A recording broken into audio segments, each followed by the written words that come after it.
listen to me, the turning point in your life will not come from luck, money, connections, or a miracle falling out of the sky. It will come the moment you stop running from responsibility and start owning everything, the pain, the mistakes, the setbacks, the bad decisions, all of it. Because as long as it's somebody else's fault, you will always be powerless. As long as you keep saying, they did this to me, life did this to me, the system did this to me, you're handing away the steering wheel of your own future. I know it hurts. I know some of you were done wrong. Some of you were abandoned, betrayed, overlooked, underestimated. Some of you gave your best and still got broken in return. But hear me clearly. What happened to you is not your fault, but what you do next is absolutely your responsibility. And that's where your power lies, not in the past, not in revenge, not in complaining. Your power lies in your next decision. See, excuses feel good in the moment because they protect your ego. They give you permission to stay where you are. But they are also chains. Every excuse you repeat is another lock on the cage you're living in. I'm too tired. I don't have support. I didn't get the same opportunities. Maybe all of that is true, but none of it will rebuild your life. The world doesn't reward excuses. It rewards execution. Responsibility is heavy, yes, it's uncomfortable. It forces you to look in the mirror and say, if my life is going to change, it starts with me. No applause. No audience, no shortcuts. Just you deciding that from this day forward, you are done being a victim of your circumstances and ready to become the architect of your future. Because once you take responsibility, something incredible happens. You stop waiting. You stop hoping someone will save you. You stop needing permission to grow. You realize you don't have to control everything to change something. You start where you are with what you have and you move, and movement creates momentum. Momentum creates confidence. Confidence creates transformation. Let me be real with you. Nobody is coming to rescue you. Not your friends, not your family, not your boss, not the government, not luck. And that's not bad news. That's freedom. Because if nobody is coming, that means the hero of your story is already here. You don't need to be chosen. You don't need to be discovered. You don't need to wait your turn. You just need to decide that your life matters enough to fight for. Stop blaming your past for a future you haven't even tried to build yet. Stop rehearsing your pain and start rehearsing your purpose. Stop telling the story of why you can't and start writing the story of how you will. You may not be responsible for the storm, but you are responsible for rebuilding after it. Brick by brick, day by day, decision by decision, and don't expect it to feel fair. Growth is not fair. Discipline is not fair. Accountability is not fair, but they work. They work when motivation disappears. They work when nobody believes in you. They work when progress is slow and results are invisible. Responsibility doesn't guarantee comfort, it guarantees progress.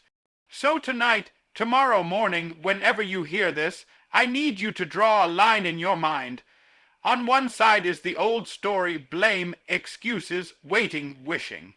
On the other side is ownership, action, and rebuilding, and once you step across that line, don't look back. Not because the past didn't matter, but because your future matters more. Your life begins to change the second you stop asking, why did this happen to me? And start declaring, what am I going to do about it? Take your power back. Now listen carefully, because this part right here is where most people say they want change, but they don't actually want transformation. Everybody wants a new life, but nobody wants to become a new person. You cannot rebuild your life while protecting the very version of you that destroyed it. That mindset, those habits, those routines, that comfort zone, if they built the pain you're living in, why are you still defending them? Growth is not decoration, it is demolition. Before you can construct something stronger, something healthier, something powerful, something unshakable, you have to tear down what's weak. And demolition is loud, it's messy, it's uncomfortable, it doesn't feel inspirational, it feels like loss. Because you're not just losing bad habits, you're losing familiarity. You're losing the identity you've been carrying, even if that identity has been holding you hostage. Some of you keep saying, "This is just who I am." No, that's who you've practiced being, and anything practiced can be replaced. You can't keep the same thinking that led you into chaos and expect it to lead you into peace. You can't keep the same discipline level that produced mediocrity and expect excellence to suddenly show up. You can't keep entertaining distractions, feeding fears, and surrounding yourself with negativity, then wonder why your life won't move forward. You don't need a new opportunity, you need a new operating system, and let me be real with you, breaking the old version of yourself hurts because it feels like betrayal. You'll outgrow conversations you once enjoyed. You'll distance yourself from environments that once felt normal. You'll start saying no to things that used to control you, and people won't always celebrate that. Some will say you've changed. Some will say you think you're better.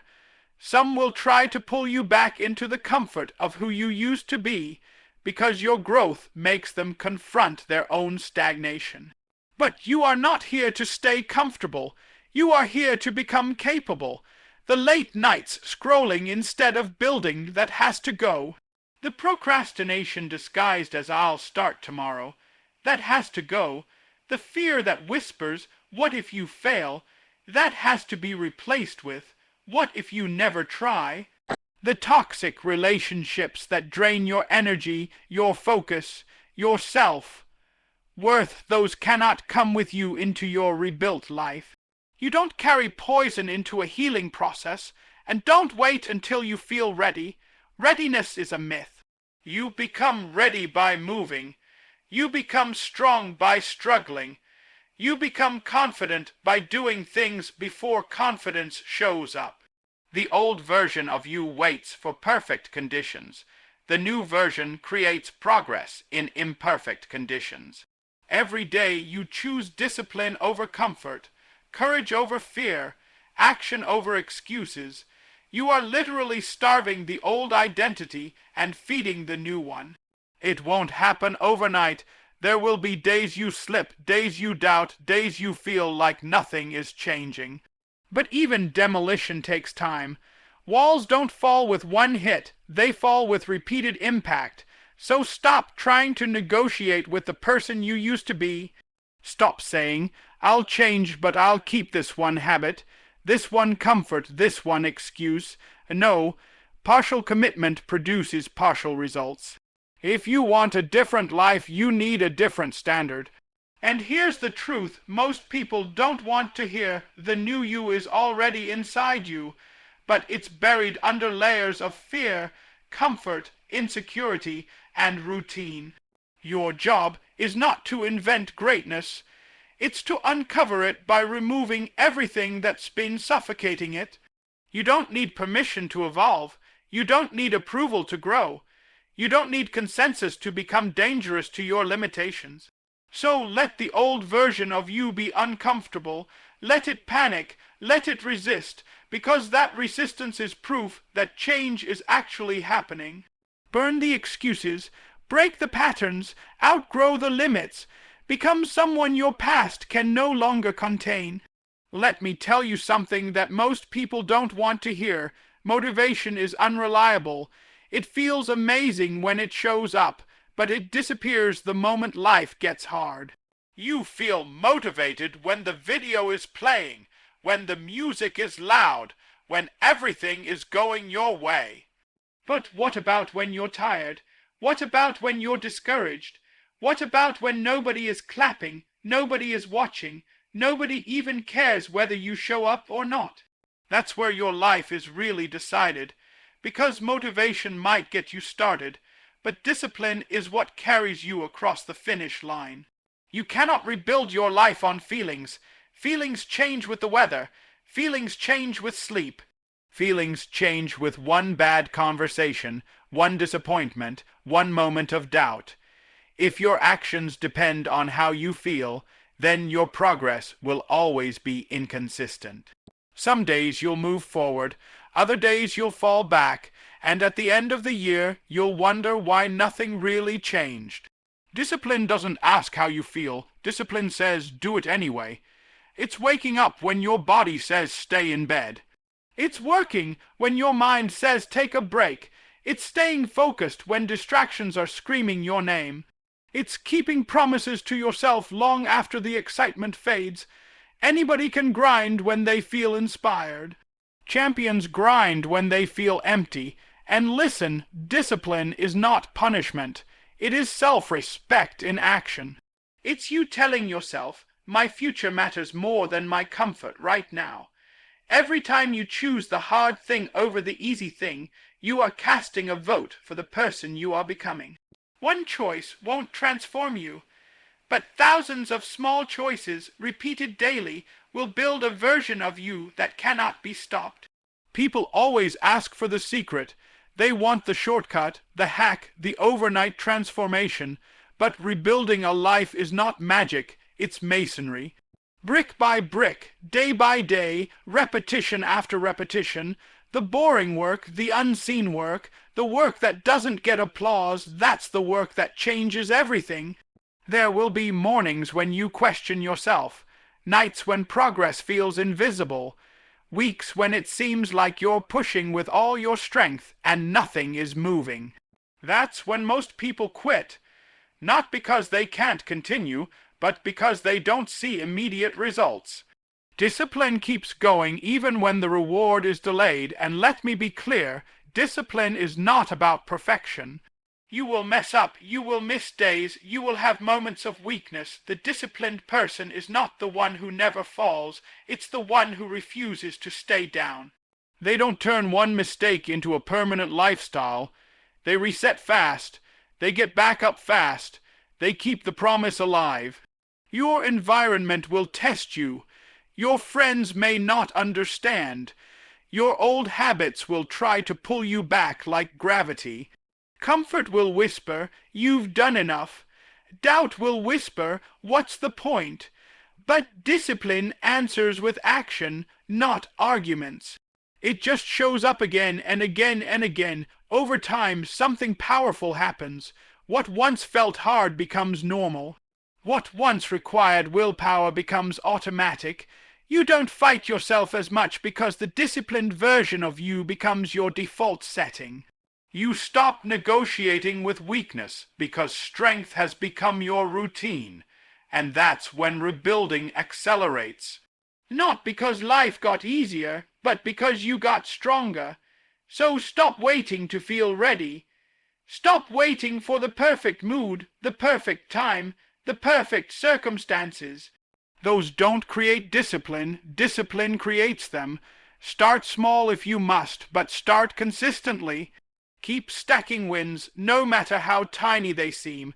Small daily victories compound into unstoppable momentum. At the end of the day, you don't rise to the level of your goals. You fall to the level of your habits. And if your habits are strong enough, even your worst days won't derail your future. Do the work, especially when you don't feel like it. There comes a moment, not a loud moment, not a dramatic moment, but a quiet, unshakable decision where you stop treating change like an option and start treating it like a necessity. Up to that point, quitting is always on the table. You try, but you leave yourself an escape route. You push, but only until it gets uncomfortable. You commit, but only as long as it's convenient, and that's why nothing truly transforms, because your mind knows there's always a back door. But when you decide that failure is no longer an option, you don't just close the door, you burn the bridge behind you. This is not about arrogance. It's not about pretending you won't struggle. It's about removing the possibility of going back to the life that broke you. It's about saying, I may be slow, I may be tired, I may get knocked down, but I am not turning around. That kind of decision changes the way you approach everything. Obstacles stop looking like stop signs and start looking like tests. Pain stops feeling pointless and starts feeling purposeful. Most people don't fail because they lack talent. They fail because they negotiate with discomfort. The moment something gets hard, expensive, inconvenient, or uncertain, they start asking, maybe this isn't for me. But when failure is no longer an option, that question disappears. You don't ask if you should continue, you figure out how to continue. Your why becomes louder than your excuses. Think about the times in your life when quitting truly wasn't an option.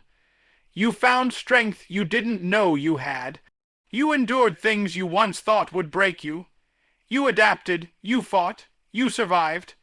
Not because it was easy, but because you decided that giving up was unacceptable.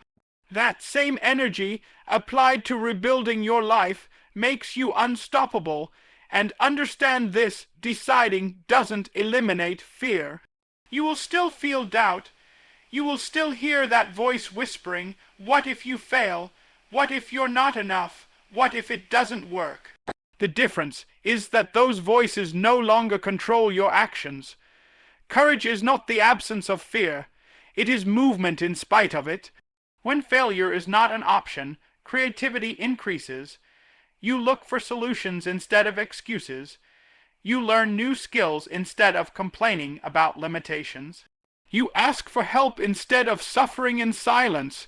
You adjust strategies instead of abandoning goals. You become resourceful because retreat is no longer available.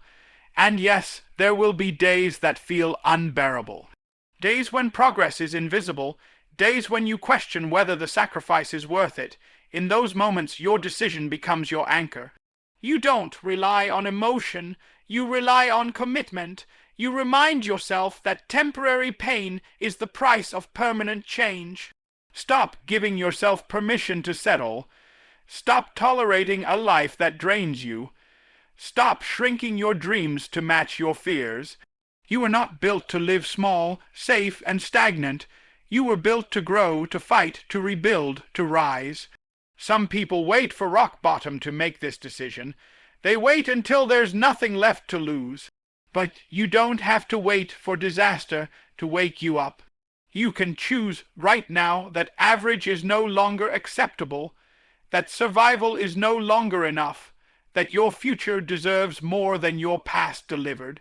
When this decision locks in, something shifts inside you.